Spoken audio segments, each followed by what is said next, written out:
James, I believe his name is. He was confronted on CNN about his bio. His bio.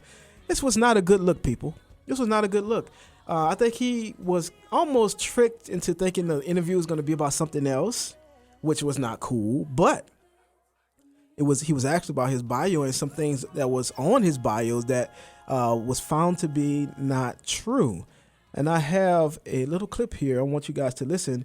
Was this fair for this reporter to do this? Or, hey, or I want you to listen to, did the pastor flip the script? Should he have just owned up to saying, hey, man, yeah, I lied about that? And I think he did make a statement afterwards, but it seemed like some of the blame was placed on being a black pastor that was endorsing Trump. So I'll let you hear this short little clip that I have, and we can talk about it. Did you attend North Greenville University? I did attend North Greenville University. Did you graduate from North Greenville University? No, I didn't complete the degree at North Greenville University. Okay.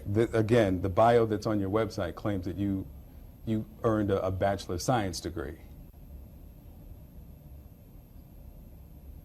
Did you make that claim?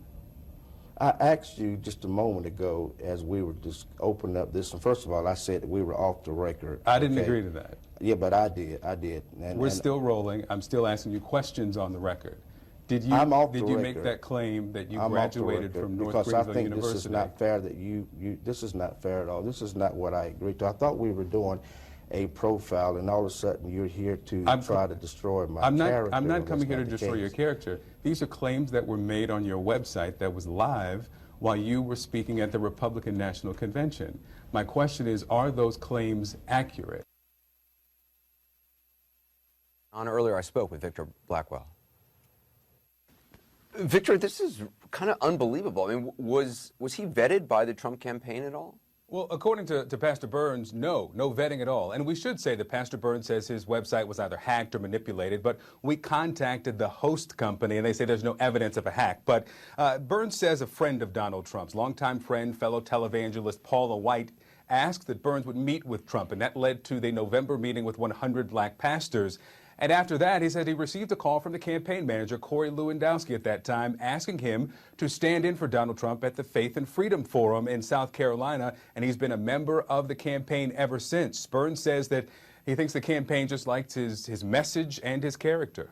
But, I mean, as you pointed out, he's not, some random preacher. This man spoke in support of Donald Trump at the Republican National Convention. I mean, you couldn't get a bigger stage. Yeah, I mean, a really controversial benediction delivered by the pastor. I mean, he's flown on the Trump jet. He's a crowd favorite at the rallies. When the meeting with pastors in Detroit tomorrow at Great Faith Ministries was announced, that came from Pastor Burns. I mean, this is someone who is very closely tied to the campaign. He's a regular on cable news defending Donald Trump. Yikes. Okay. Well, Pastor Burns, we haven't given this award out in a long time, but you get the Soup Mouth Award. The Soup Mouth Award. Because that wasn't a good look. Okay. Now, a couple of things I want to point out about this clip. First of all, he thought he was going on to do something that they kind of like switched it up on him. It was like, haha, we're going to ask you about this bio. And if you watch the video, you can see he visibly like, ooh, like you can see his wheels are spinning in his head. He's like, man. And you heard him get a little upset in that clip. He was like, I told you.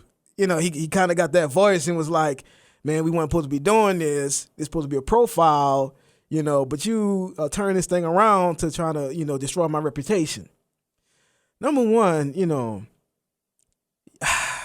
it's a bad look to have the false information on your website and it's false and it's still up during the time that, like recently, the time you're speaking at the RNC.